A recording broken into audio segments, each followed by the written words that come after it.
का मुद्दा देख रहे हैं आप, आपके साथ मैं हूं अर्पिता आर्या। टूल किट मामले में एक के बाद एक नए पर्दाफाश हो रहे हैं, नई जानकारियां सामने आ रही हैं, लेकिन अब टूल किट कांड में सबसे बड़ा पर्दाफाश हुआ है। टूल किट गैंग के तार अब सीधे सीधे पाकिस्तान की बदनाम एजेंसी ISI से जुड़ रहे हैं।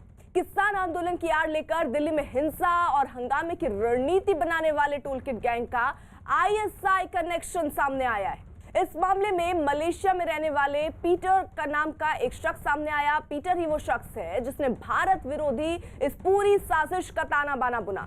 पीटर के भारत विरोधी होने के सबूत पहले भी मिलते रहे हैं। खालिस्तान के समर्थक पीटर के पाकिस्तानी खुफिया एजेंसी ISI से भी संबंध रहे हैं। पीटर ISI के K2 मिशन से भी जुड़ा है। K2 मिशन के तहत ISI एक तरफ कश्मीर में आतंक फैला रहा है, दूसरी तरफ पंजाब में खालिस्तानी को हवा दे रहा है। न्यूज़ 18 के शंकर आनंद की रिपोर्ट है कि मलेशिया में रहने वाला पीटर फांसीवाद पर शोध कर रहा है। पीटर लगातार महात्मा गांधी के खिलाफ जहर उगलता रहा है। बताया गया अमेरिका में महात्मा गांधी की मूर्ति जिन प्रदर्शनकारियों ने तोड़ी थी उनमें पीटर भी शामिल था। पीटर के खिलाफ ये जानकारियां सामने आने के बाद एजेंसियों ने उसके खिलाफ शिकंजा कसना शुरू कर दिया। सवाल ये है कि पीटर फ्रेडरिक साहब कौन है, तो इंडियन सिक्योरिटी एस्टैब्लिशमेंट इनको जानता है 2005-6-7 से। इनका नाम उभरा था। एक भजन सिंह भिंडर साहब हैं, BS भिंडर एलियस इकबाल चौधरी, जो ISI की K2 डेस्क के बहुत पुराने प्रोपोनेंट रहे हैं। उनके साथी होने की वजह से इनका नाम 2006-7 से इंडियन सिक्योरिटी एजेंसीज के रडार पे रहा है। पीटर फ्रेडरिक साहब कई सारे ऑर्गेनाइजेशंस चलाते हैं BS भिंडर साहब के साथ, और BS भिंडर साहब खुद पहले कभी ड्रग्स की स्मगलिंग के लिए, कभी फायर आर्म की पेडलिंग के लिए काफ़ी लंबा इनका इतिहास रहा है। At one point of time USDA के भी ये POI रहे थे BS भिंडर। शंकर आनंद हमारे साथ, हमारे सहयोगी इस वक्त और जो अपडेट के साथ जुड़ चुके हैं। शंकर, किस तरीके का कनेक्शन सामने आया, जरा विस्तार से समझाइए। देखिए, इस मामले में जिस तरह से खालिस्तानी संगठनों का नाम सामने आया है, खालिस्तान सोच वाले विशेष आतंकियों का नाम सामने आया है, तो इस मामले में तफ्तीश जो है दिल्ली पुलिस से कर ही रही है। लेकिन इस मामले पर अब केंद्रीय जांच एजेंसी NIA की भी नजर है। जिस तरह से दिल्ली पुलिस का तफ्तीश का दायरा जैसे जैसे आगे बढ़ता जा रहा है, NIA लगातार उस पर नजर बनाए हुए हैं, क्योंकि खालिस्तान से जुड़े हुए मसलों पर NIA तफ्तीश कर रही है। और इस मामले पर जिस तरह से बकायदा अगर पाकिस्तान की बात करें तो टूलकिट मामलों में अपनी हरकत से बाज नहीं आ रहा है पाकिस्तान। जिस तरह से बकायदा एक तरफ यहाँ पे टूलकिट मामले पर कल चर्चा हो रही थी, वहीं दूसरी तरफ देखा जाए पाकिस्तान के प्रधानमंत्री इमरान खान की तहरीक-ए-इंसाफ पार्टी जो है उसने भी कल ट्वीट करके पर्यावरण कार्यकर्ता और टूलकिट मामले में गिरफ्तार दिशा रवि का समर्थन किया है। तो कहीं न कहीं वो कनेक्शन भी सामने आ रहा है। और इस मामले में जिस तरह से लगभग 70 लोगों की जो भूमिका है उसकी मामले की जांच हो रही है, जो तकरीबन 16 दिन पहले, जो 26 जनवरी को जिस दिन से वो हिंसा को अंजाम दिया गया था, उससे 16 दिन पहले जून पर मीटिंग हुई थी। उसमें कई ऐसे लोग हैं जिसका सीधा तौर पे कनेक्शन पाकिस्तान की खुफिया एजेंसी ISI के लिए काम करने वाले एजेंट के तौर पे हुई है। और इसके साथ ही कनाडा में रह करके जो कुछ ऐसे भी लोग हैं, जैसे पुनीत के मैं चर्चा करना चाहूंगा, जो खालिस्तान मूवमेंट को आगे बढ़ाने में काम कर रहा है, तो उसका नाम भी सामने आया है। इस मामले में जिस तरह से खालिस्तान समर्थक जो एक संगठन है PJF का नाम सामने के लिए आया है, पोएटिक जस्टिस फाउंडेशन। इस मामले में उसकी भूमिका जो है साफ तौर पर सामने आती है कि एक सोची समझी साजिश के तहत भारत विरोधी गतिविधियों को अंजाम देने के लिए इन तमाम मामलों पर काम किया जा रहा था। और तमाम मामलों पर काम करने के बाद जिस तरह से भारत के अंदर कई लोगों को चुना गया और चुनने के बाद उससे ट्वीट करवाया जा रहा था, और एक प्लान जो है बकायदा, एक साजिश उसके तहत बकायदा उसको अंजाम दिया गया। इस मामले में दिशा के साथ साथ शंकर, यहाँ पर ये भी सवाल, क्योंकि वो मलेशिया में रहता है, अब उसके खिलाफ जांच तेज हो रही है, किस तरीके की जांच आगे बढ़ सकती है और कार्रवाई फिर कैसे हो सकती है? देखिए, कनाडा में रहने वाला एक और है अमोद धालीवाल, वो भी कनाडा में रह रहा है। और जिस तरह से पीटर के नाम की चर्चा हुई है, उसको अब भारत में लाने के लिए जो एक विदेश मंत्रालय के द्वारा जो एक उचित कार्रवाई है वो की जाएगी। और जिस तरह से बकायदा विदेश में रहने वाले कई ऐसे आरोपी हैं जो भारत विरोधी गतिविधियों को अंजाम देते हैं, तो इस मामले में तमाम जो चीजें हैं वो औपचारिक तौर पे बकायदा विदेश मंत्रालय के द्वारा ये पक्ष रखा जाएगा। उन तमाम आरोपियों के खिलाफ तमाम सबूतों को इकट्ठा करने के बाद एक डोजियर बनाया जाएगा, और वो डोजियर उस संबंधित देश को दिया जाएगा और कहा जाएगा कि भारत के खिलाफ ये आरोपी इस तरह के मामलों को अंजाम दे रहे हैं, लिहाजा इन्हें सौंपा जाए। इस मामले में जिस तरह से कई लोगों को भारत के अंदर में खालिस्तानी सोच का एक बनाया गया और बाकायदा इस मामले पर बात करें, चाहे दिशा की बात करें या निकिता की बात करें या महाराष्ट्र के रहने वाले शांतनु की भूमिका की बात करें, ये काफी महत्वपूर्ण है। और इन दोनों की निकिता और शांतनु की गिरफ्तारी जो है वो जब तक नहीं होगी तब तक इस मामले पर और ज्यादा पर्दाफाश नहीं हो पाएगा। लिहाजा इसी मामले की गंभीरता को देखते हुए तकरीबन 10 से 12 ऐसी टीम का गठन किया गया है दिल्ली पुलिस के द्वारा, जो अलग अलग स्थानों पे जाकर लगातार छापेमारी कर रही है। और बिल्कुल, यानी देखिए टूलकिट गैंग के तार अब सीधे सीधे पाकिस्तान की बदनाम एजेंसी आईएसआई से जुड़ रहे हैं। किसान आंदोलन की आड़ लेकर दिल्ली में हिंसा और हंगामे की रणनीति बनाने वाले टूलकिट गैंग का आईएसआई कनेक्शन सामने आ रहा है और शायद यही वजह रही कि इमरान खान की पार्टी बाकायदा ट्वीट करती है दिशा रवि के सपोर्ट में। इस मामले में मलेशिया में रहने वाले पीटर शख्स का भी नाम सामने आ रहा है। पीटर ही वो शख्स है जिसने भारत विरोधी इस पूरी साजिश का ताना बाना बुना। पीटर के भारत विरोधी होने के सबूत पहले भी मिलते रहे हैं। खालिस्तान के समर्थक पीटर के पाकिस्तानी खुफिया एजेंसी आईएसआई से भी संबंध रहे हैं। पीटर आईएसआई के K2 मिशन से भी जुड़ा। K2 मिशन के तहत आईएसआई एक तरफ कश्मीर में आतंक फैलाती है और दूसरी तरफ पंजाब में खालिस्तान को हवा देती है। और ये बड़ी खबर आ रही है सामने, मलेशिया में दरअसल पीटर रहता है और फांसीवाद पर शोध कर रहा है। पीटर लगातार महात्मा गांधी के खिलाफ भी जहर उगलता रहा है और यह बताया गया कि अमेरिका में महात्मा गांधी की मूर्ति जिन प्रदर्शनकारियों ने तोड़ी थी उसमें भी कोई और नहीं, पीटर ही शामिल था, उसका नाम भी उसमें शामिल था। पीटर के खिलाफ ये जानकारियां सामने आने के बाद एजेंसियों ने अब उसके खिलाफ शिकंजा कसना शुरू कर दिया है। यानी अब कहां-कहां इसके तार जुड़े हो सकते हैं, दरअसल उन्हें खंगाला जा रहा है और एक के बाद एक नई जानकारियां, नए खुलासे इस पूरे मामले में सामने आ रहे हैं। और टूलकिट मामले में इस वक्त की बड़ी खबर, टूलकिट केस की अहम किरदार निकिता जैकब गिरफ्तारी से बचने की तमाम कोशिशें कर रही हैं। निकिता ने गिरफ्तारी से बचने के लिए बॉम्बे हाई कोर्ट में याचिका डाली जिस पर आज सुनवाई होनी है।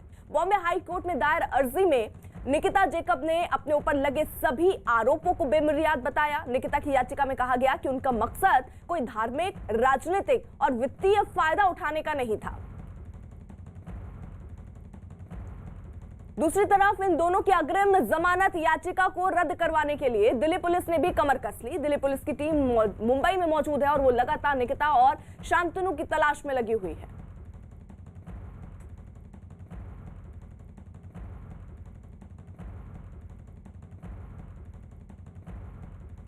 कुछ खास सहयोगी इस वक्त देखिए साथ है। दिल्ली से आनंद तिवारी हमारे साथ, हमारे सहयोगी मौजूद हैं। बॉम्बे हाई कोर्ट से दिवाकर सिंह हमारे साथ हैं और मुंबई में निकिता जैकब के घर से आशीष सिंह हमारे साथ हैं। लेकिन जल्दी से पहले इस पूरे मसले पर अपडेट आनंद से ले लेते हैं। और आनंद, देखिए अब एक के बाद एक कनेक्शन जो है वो जुड़ते नजर आ रहे हैं। कल जब आपको याद होगा इमरान खान की पार्टी की तरफ से ट्वीट आया तो ये सवाल उठने लगे कि क्या इमरान खान घबरा रहे हैं कि कहीं उनका कनेक्शन ना निकल आए, लेकिन देखिए इशारा कुछ उसी तरफ है।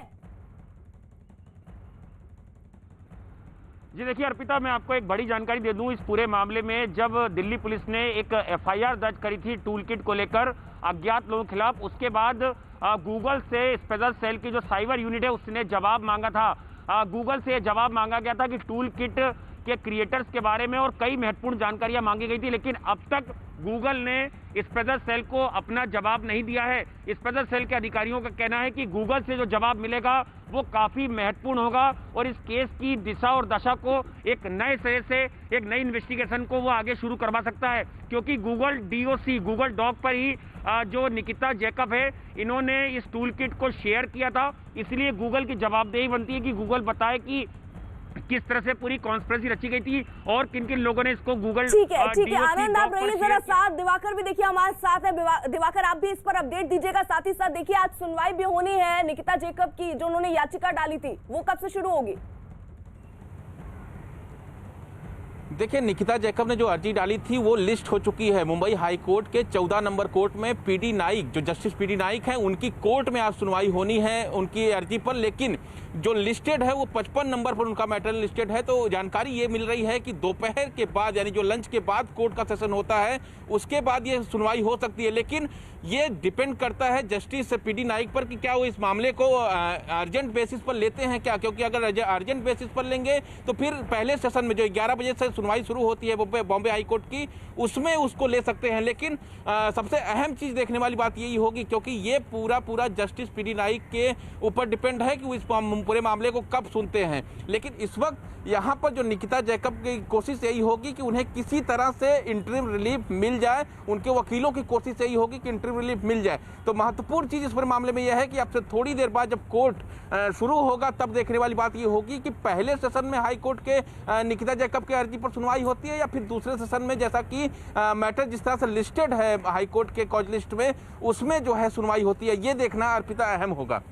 ठीक है दिवाकर, जरा रहिए साथ। तो देखिए, अब भारत में पुलिस के सामने टूलकिट केस में 3 चेहरे हैं। इनमें एक दिशा रवि को पुलिस पहले ही गिरफ्तार कर चुकी है, उन्हें 5 दिन की पुलिस रिमांड पर भी भेजा जा चुका है। वहीं दूसरा चेहरा निकिता जैकब का है, जिन पर शिकंजा कसता जा रहा है। निकिता ने इसी से बचने के लिए बॉम्बे हाई कोर्ट में गिरफ्तारी से बचने की याचिका डाली। और तीसरा चेहरा शांतनु का है, जिसकी भी तलाश हो रही है। और अभी तो देखिए, एक के बाद एक चेहरे सामने आ रहे हैं, और चौथा चेहरा भी जो है वो भी सामने आ चुका है, और वो है पीटर के तौर पर। यानी उसके खिलाफ भी अब जांच हो रही है कि उसके कनेक्शन कहाँ और किस तरीके से उसने इस पूरी गतिविधि में अपना योगदान दिया था, उस पर भी अभी शिकंजा कसना देखिए बाकी है। तो भारत को बदनाम करने और देश में हिंसा फैलाने की इस बड़ी साजिश में देश से लेकर विदेश तक 5 किरदार सामने आए हैं। इनमें सबसे पहले जो नाम सामने आया था वो है दिशा रवि का, जो बेंगलुरु की रहने वाली है। दिशा एक पर्यावरण कार्यकर्ता है। दिशा पर टूलकिट को एडिट करने का आरोप है। इसके बाद निकिता जैकब का नाम सामने आया, जो मुंबई की रहने वाली है और पेशे से वकील है। निकिता पर टूलकिट बनाने में दिशा की मदद का आरोप है। निकिता के साथ ही शांतनु का नाम भी सामने आया, जो महाराष्ट्र के बीट का रहने वाला है। शांतनु पेशे से इंजीनियर है। टूलकिट के दस्तावेज तैयार करने का आरोप उस पर लगा है। विदेश से इस टूलकिट कांड के तार जुड़े तो मो धालीवाल का नाम सामने आया, जो कनाडा में रहता है। धालीवाल पोएटिक जस्टिस फाउंडेशन का संस्थापक है। वो खालिस्तानी विचारधारा से जुड़ा है, और आरोप यह है कि उसी ने टूलकिट तैयार करवाई। विदेश में रहने वाले एक और शख्स पीटर का नाम भी इस पूरी साजिश में सामने आया। आरोप है कि उसी ने टूलकिट के लिए जानकारी मुहैया कराई। पीटर को भी खालिस्तान का समर्थक बताया जाता है। पाकिस्तानी खुफिया एजेंसी ISI से भी पीटर के संबंध बताए जा रहे हैं। आशीष भी देखिए हमारे साथ मौजूद है इस वक्त। आशीष, आपके पास क्या अपडेट है? जल्दी से अपडेट दीजिए पहले।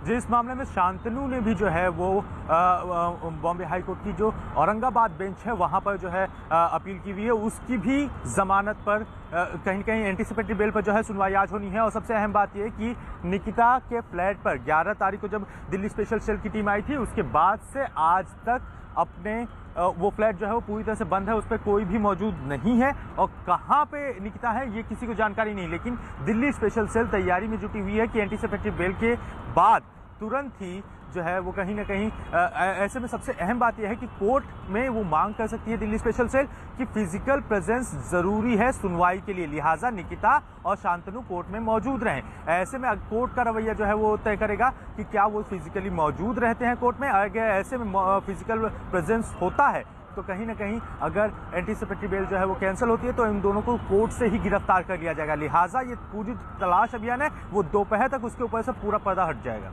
ठीक है, आप रहिए जरा साथ। देखिए, टूलकिट के 5 किरदार खुद को पर्यावरण कार्यकर्ता बताते हैं, यानी वो जो जलवायु परिवर्तन को लेकर दुनिया भर में चिंता जताते हैं। वहीं दूसरी तरफ पंजाब में जहां के किसानों पर प्रकृति के दोहन के आरोप लगते रहे, उपजाऊ जमीन का दोहन हो या फिर पानी का इस्तेमाल हो, पंजाब के किसानों पर कई बार इसे लेकर सवाल खड़े हुए हैं। लेकिन अब पंजाब के इन्हीं किसानों के साथ ये 5 पर्यावरण कार्यकर्ता खड़े। तो क्या इसे सिर्फ भारत के खिलाफ साजिश न समझा जाए?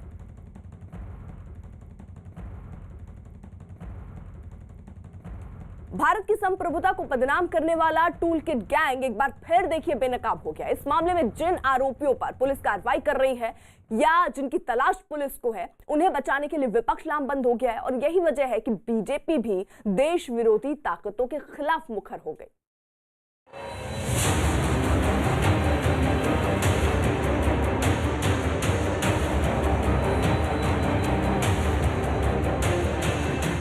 देश विरोधी ताकतों को विपक्ष की शह।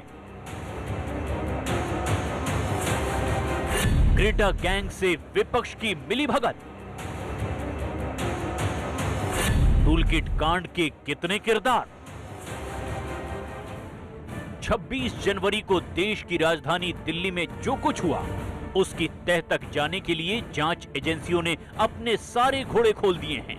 खासकर टूल किट गैंग का पर्दाफाश करने के लिए शक के तमाम रास्तों को खंगाला जा रहा है।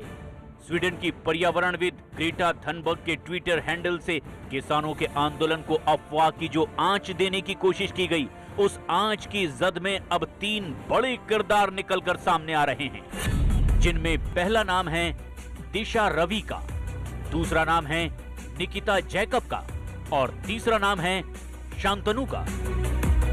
सबसे पहले जिक्र करते हैं दिशा रवि का।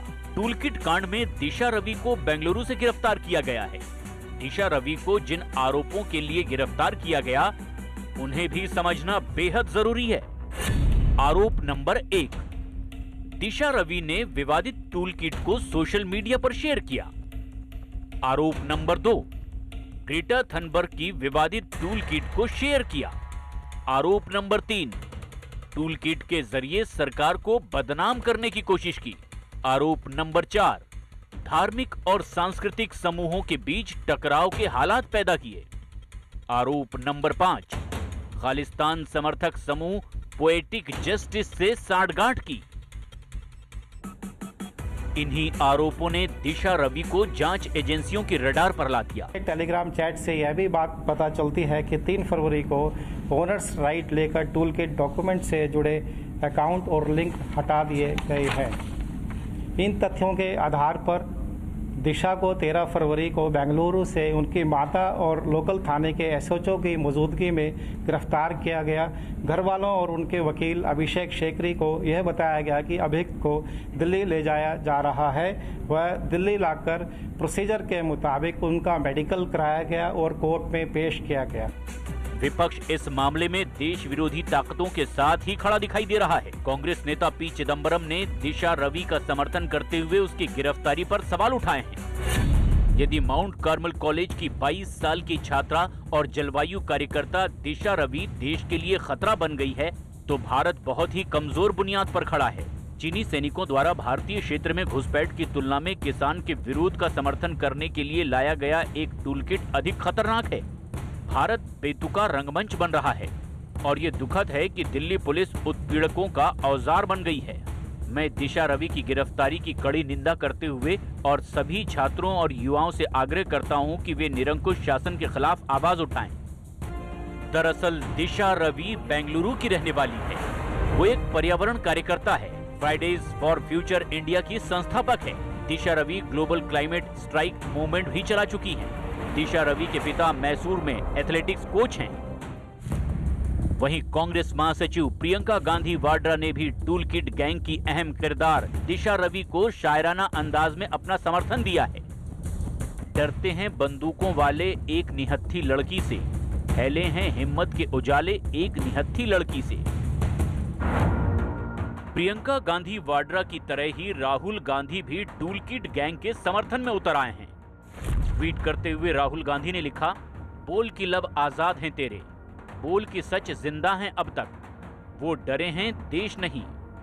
उधर दिशा रवि की ही तरह टूलकिट गैंग की दूसरी किरदार हैं निकिता जैकब, जिनके खिलाफ गैर जमानती वारंट जारी किया गया है। निकिता जैकब पर आरोप है कि उन्होंने विवादित टूलकिट को न सिर्फ एडिट किया बल्कि उसे शेयर भी किया। इतना ही नहीं, निकिता जैकब पर खालिस्तान समर्थक होने का भी शक है। निकिता पर आरोप है कि जांच में शामिल होने का वादा करने के बाद भी वो अंडरग्राउंड हो गई, जिसकी वजह से निकिता पर शक अब और ज्यादा गहरा गया है।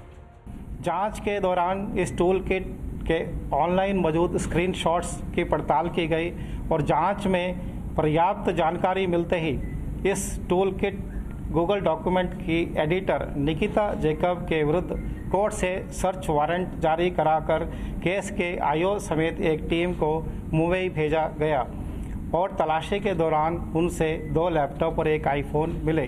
जांच में यह भी बात निकल के आई कि खालिस्तानी समर्थित संगठन पोएटिक जस्टिस फॉर फाउंडेशन के एमओ धालीवाल ने अपने कनाडा में रह रही सहयोगी पुनीत के जरिए निकिता जैकब से संपर्क किया।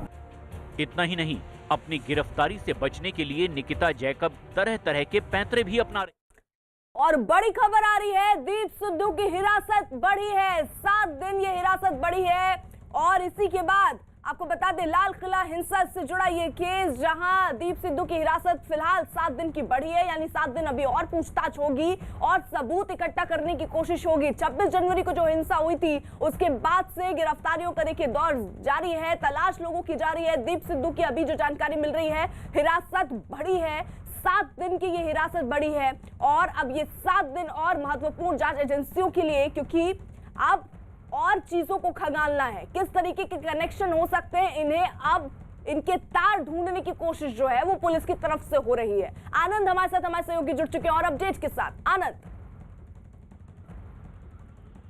जी देखिए, दीप सिद्धू को आज क्राइम ब्रांच ने एक बार फिर से दिल्ली की कोर्ट में पेश किया था और वहां से उसकी रिमांड मांगी थी। 7 दिन की रिमांड कोर्ट ने ग्रांट करी है, यानी अब अगले 7 दिन और दिल्ली पुलिस की क्राइम ब्रांच की जो एसआईटी है उसके शिकंजे में जो दीप सिद्धू में रहेंगे कस्टडी में। और इस पूरे मामले में दीप सिद्धू को लगातार उससे पूछताछ की जा रही है। दीप सिद्धू को लाल किले भी ले जाया गया था इकबाल सिंह के साथ और वहां पर पूरा मौका मुआयना कराया गया था कि किस तरह से दीप सिद्धू वहां पर पहुंचा था, किस रूट से पहुंचा था, किस तरह से उसने वहां पर भड़काऊ स्पीच दी थी और वहां से लगातार लाइव किए थे। इसी को लेकर 7 दिन की रिमांड अभी मांगी है। जो क्राइम ब्रांच से जानकारी मिल रही है कि इन 7 दिनों में दीप सिद्धू ने और किस तरह से पूरी प्लानिंग रची थी, किन किन लोगों के वो टच में था और किस तरह की उसको फंडिंग हुई थी, उसके जो बैंक खाते हैं उसकी भी तफ्तीश जो है उसे भी लगातार खंगाल रही है क्राइम ब्रांच की एसआईटी। तो 7 दिनों में, अगले 7 दिनों में क्राइम ब्रांच ये पुख्ता करने की कोशिश करेगी, ये सबूत इकट्ठा करेगी कि ये जो पूरा 26 जनवरी को जो हिंसा हुई थी जिसमें करीबन 250 ज्यादा पुलिसकर्मी घायल हुए थे, उस पूरी हिंसा में और कौन कौन लोग मास्टरमाइंड थे और जिस तरह से लगातार खालिस्तानी समर्थकों का नाम सामने आ रहा था, तो क्या कोई विदेशी फंडिंग हुई थी, किस तरह से रोड मैप तैयार किया गया था और किस तरह से पूरी प्लानिंग ये तैयार की गई थी कि 26 जनवरी को हिंसा करना है। इस पूरे मामले को लेकर दीप सिद्धू से लगातार पूछताछ क्राइम ब्रांच अगले 7 दिन और करेगी। हम ठीक है आनंद, आप रहिए और नजर बनाए रखिए। एक नजर जरा आप जल्दी से डाल लेते हैं कि आखिरकार ये टूलकिट मामला है क्या। 26 जनवरी को हिंसा में अफवाह फैलाने में इसका इस्तेमाल हुआ, ट्विटर पर किसानों को भड़काने में इसका इस्तेमाल किया गया। इस टूलकिट को कुछ लोगों ने ट्वीट के साथ एक भड़काऊ लिंक भी इसमें शेयर किया और हैशटैग के जरिए ट्विटर पर डिजिटल दुष्प्रचार किया गया। ये टूलकिट किसी अभियान को ट्रेंड कराने में मदद करता है। टूलकिट के जरिए भारत में अस्थिरता फैलाने की साजिश की गई। टूलकिट पर लिखी बातों से भारत में सामाजिक ताना बाना तोड़ने की साजिश बुनी गई। टूलकिट से खालिस्तान समर्थकों के जुड़ने का भी देखिए आरोप लग रहा है।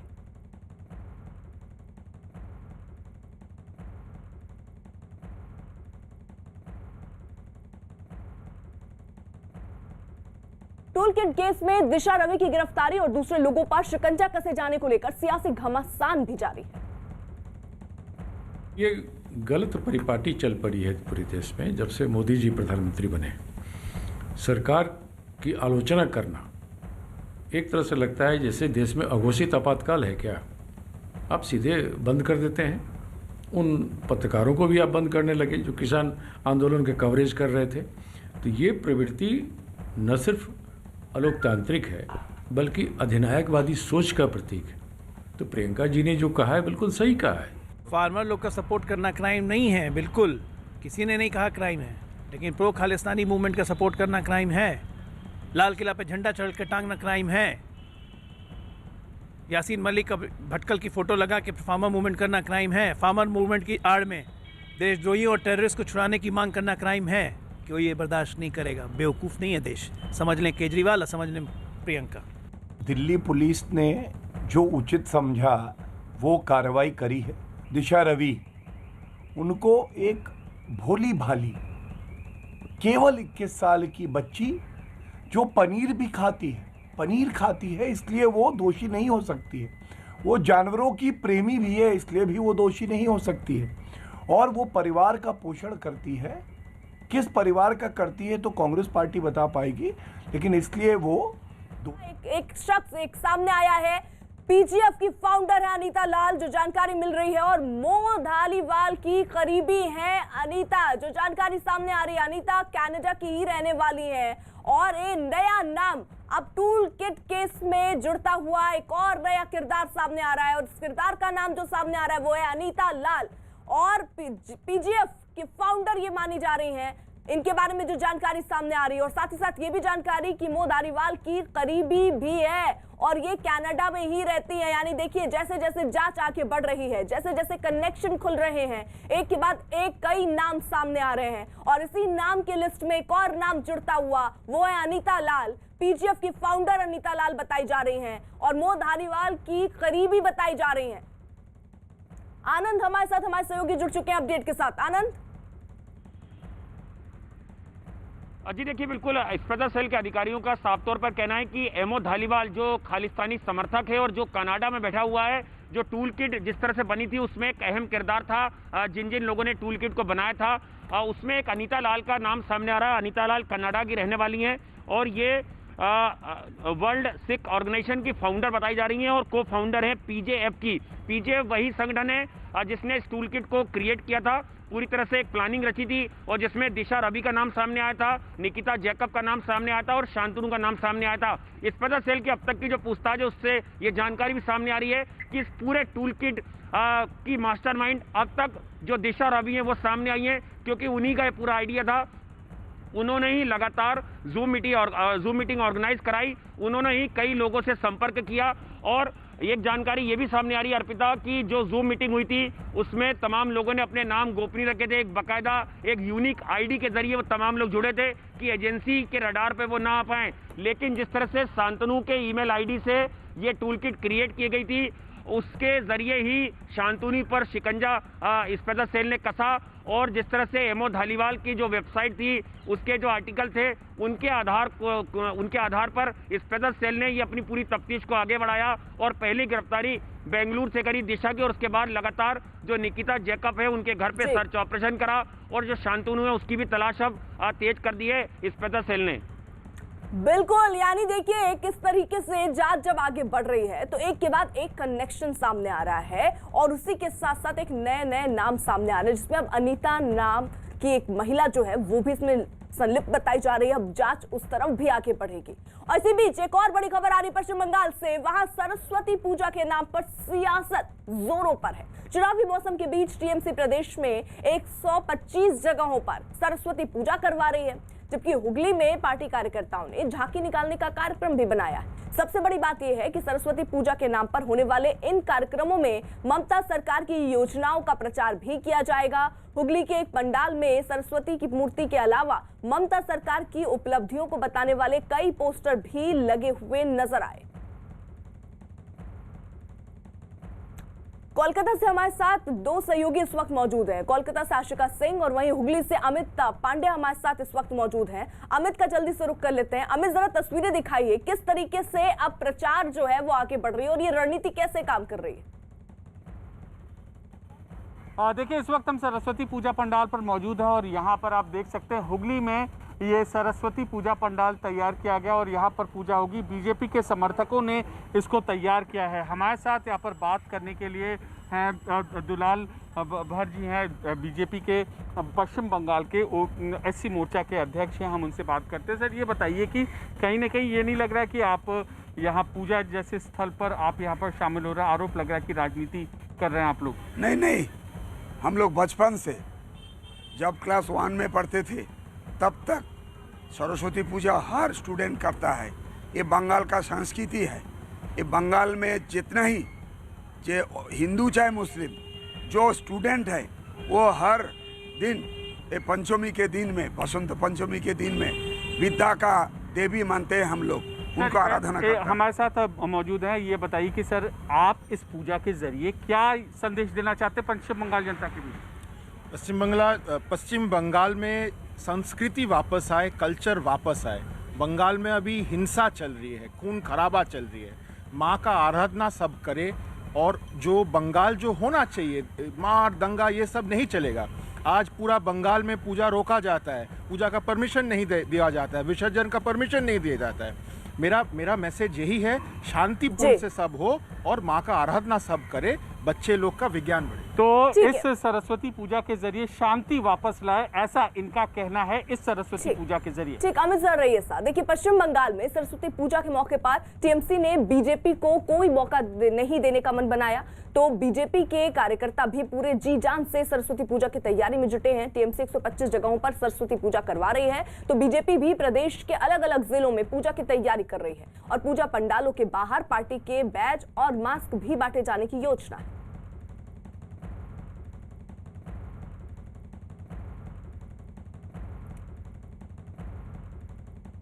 सरस्वती पूजा के दौरान सरकारी योजनाओं के प्रचार को टीएमसी सांसद अपरूपा ने सही ठहराया और इससे इलाके के लोगों की तरफ किया गया काम बताया। सरस्वती पूजा, इसका अपना महत्व है पश्चिम बंगाल में, और जिस इलाके में ये सरस्वती पूजा हो रही है हम आपको वो दिखाना चाहते हैं। एक ये पूरा का पूरा स्लम एरिया है और यहाँ पर सरस्वती पूजा हो रही है और क्या विकास किए गए हैं। सरस्वती पूजा के बहाने तृणमूल कांग्रेस के जो सांसद हैं, नुमाइंदे, वो ये बताने की कोशिश कर रहे हैं। इस अंदाज को हम तृणमूल कांग्रेस के सांसद से हम जानने की कोशिश करते हैं। मैडम, ये बताइए, पूजा तो सरस्वती माँ की है, योजनाएं सरकार की हैं, क्या दिखाना आप चाहती हैं? ये पूजा आज से नहीं, बहुत पुराना पूजा है और यहाँ के कार्यकर्ता लोगों ने खुद ने कहा कि नहीं, ममता दीदी से हम लोगों को जो जो चीज़ मिला है हम वो चीज़ दिखाएंगे। हमको टैबलेट मिला है, 10,000 रुपया मिला है ताकि हमारे बच्चे लोग ऑनलाइन में अच्छे से पढ़ाई कर सके, बच्चे लोग स्कूल जा पाए, उसके लिए सबूत साथी साइकिल मिला है, हमारे बच्चे लोग अच्छे से पढ़ पाए, इसीलिए कन्याश्री मिला है। तो हाँ, आप देखिए गांव में सब ममता बनर्जी जाके जब दौरे करते हैं वहाँ पर अचानक गांव में बैठ जाते हैं। ये नहीं कि किसी का गांव में जाके पहले से सब इंतजाम है उनका, डायरेक्ट पेड़ के नीचे बैठ के वो पब्लिक का, जनता का दुख दर्द समझ रहे हैं। तो ये जो है, जब इतना काम यहाँ का पब्लिक को मिला है तो वो लोग खुद तय किया है कि हम इस तरह का प्रोग्राम का चीज़ कट आउट करेंगे ताकि ये और भी पब्लिक ये चीज़ को जाने। आशिका भी हमारे साथ, हमारे सहयोगी इस वक्त मौजूद हैं। आशिका, आप कहां पर मौजूद हैं? वहां भी पीछे मंच सज चुका है। कोलकाता का बालीगंज साइंस कॉलेज है। तस्वीर में आपको दिखाऊं, विद्या की देवी सरस्वती, इनको भी पुष्पांजलि यहाँ पर राजनीति से ही दी जा रही है। पीछे की तस्वीरें आप गौर से देखिए, फार्म बिल की खिलाफत करते हुए पूरा थीम है। ये जो पूजा पंडाल है सजाया गया है। टीएमसीपी के कुछ छात्र हमारे साथ हैं, इनसे बात करेंगे। अविरूप, राजनीति क्यों सरस्वती पूजा में? सरस्वती पूजा में हम लोग राजनीति नहीं कर रहे हैं। हम लोग का जो थीम है आप देख सकते हैं, see you stand with farmers. West Bengal की माननीय मुख्यमंत्री ममता बनर्जी जो वार्ता देती है वो हम लोग स्टूडेंट्स और युवा जो लोग हैं कॉलेज विश्वविद्यालय के, वो हम समर्थन करते हैं। कृषक आंदोलन में हम लोग स्टूडेंट समाज जो है वेस्ट बंगाल के हर स्टूडेंट्स, हर एक कॉलेज और यूनिवर्सिटी के फार्मर्स के साथ ही ये वार्ता देने का कोशिश हम लोग की है। सिर्फ कृषक आंदोलन का सवाल है या फिर चुनाव आ रहे हैं इसलिए खास तौर पर इस बार सरस्वती पूजा में ये विरोध जो है ये कह सकते हैं बीजेपी का? नहीं, सिर्फ चुनाव के लिए नहीं, हम लोग एज ए स्टूडेंट टीएमसीपी के छात्र परिषद के जो ममता बनर्जी दीदी के साथ है, वो छात्र समाज कृषक आंदोलन। तो अर्पिता, यहाँ की तस्वीरें मैं आपको एक बार फिर दिखा दूँ। ये जो पूजा पंडाल है, यही नहीं, कोलकाता में कई ऐसे पंडाल हैं जो इसी तरह राजनीतिक थीम पर बनाए गए हैं। जी बिल्कुल आशिका, आप नजर बनाए रखिए, पल पल की अपडेट मैं आपसे लेती रहूंगी।